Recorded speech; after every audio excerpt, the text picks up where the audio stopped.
Assalamualaikum warahmatullahi wabarakatuh. Selamat datang dalam kegiatan edukasi hari ini. Semoga dalam keadaan sehat semuanya. Hai, perkenalkan, nama saya Lisa Listiana.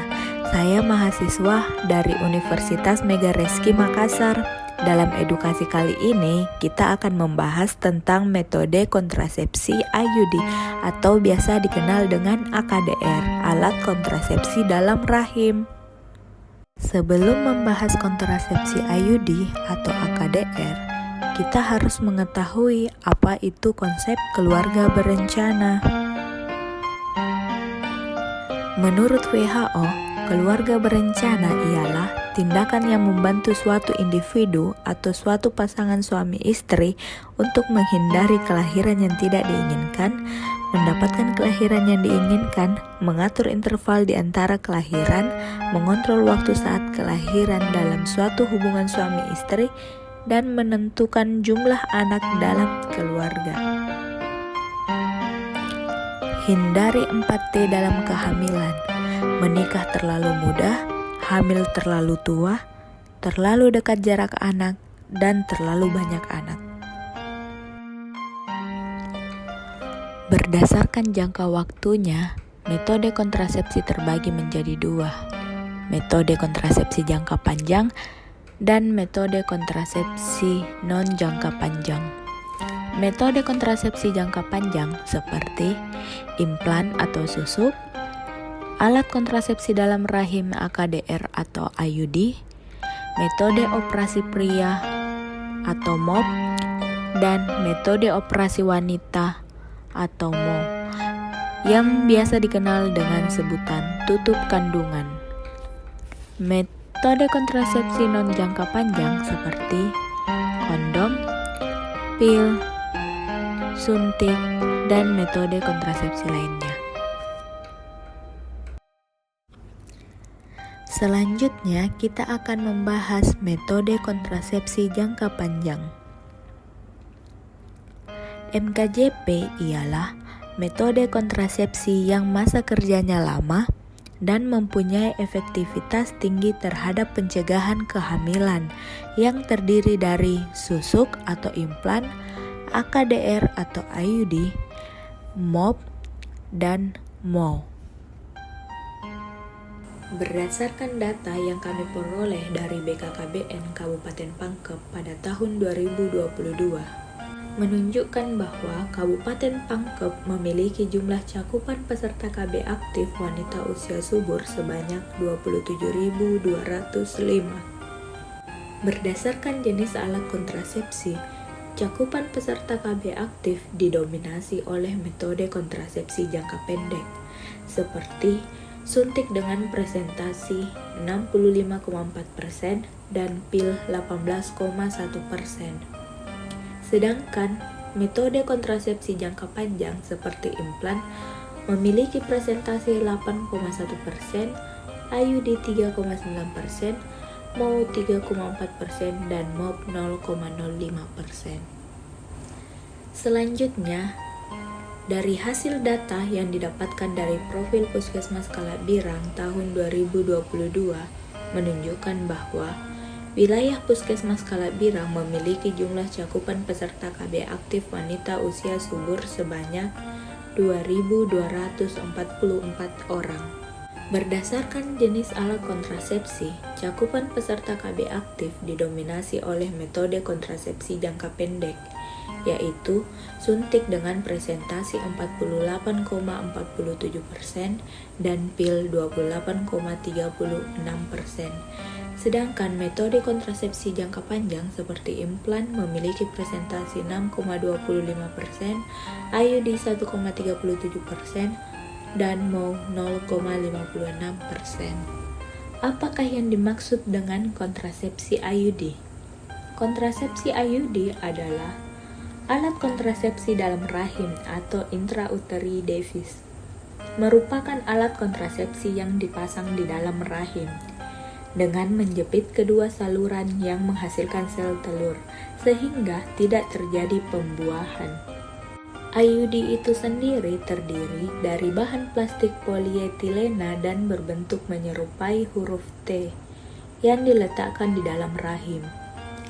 IUD atau KB spiral dapat mencegah kehamilan dengan cara menghalau sperma agar tidak dapat membuahi sel telur.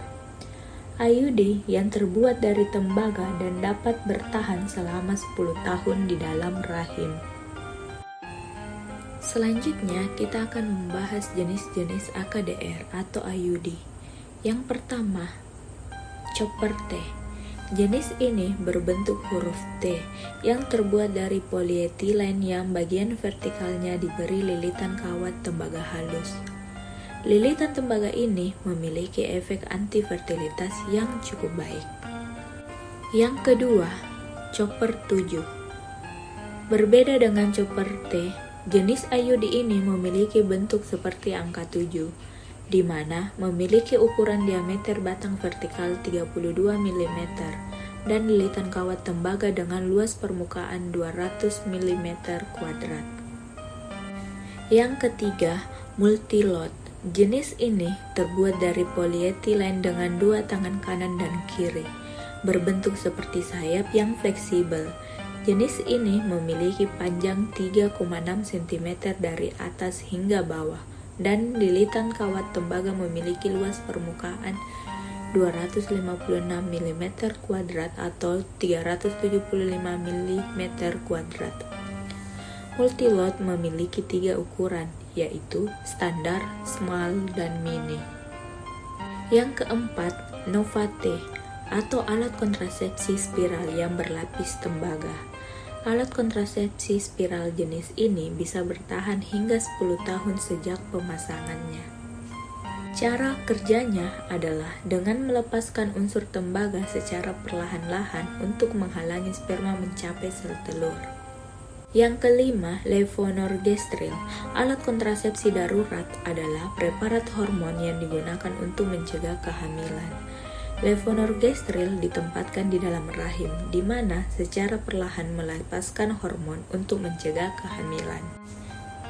Dari kelima jenis KB IUD yang telah saya jelaskan, KB IUD yang sering digunakan di masyarakat yaitu jenis IUD copper T. Keuntungan menggunakan AKDR atau IUD. Yang pertama, praktis, ekonomis, dan aman. Yang kedua, efektif untuk jangka panjang. Yang ketiga, tidak mempengaruhi kualitas dan volume ASI. Yang keempat, hanya dilakukan 1 kali pemasangan. Dan yang kelima, tidak ada pengaruh hormon. Kerugian menggunakan AKDR atau IUD.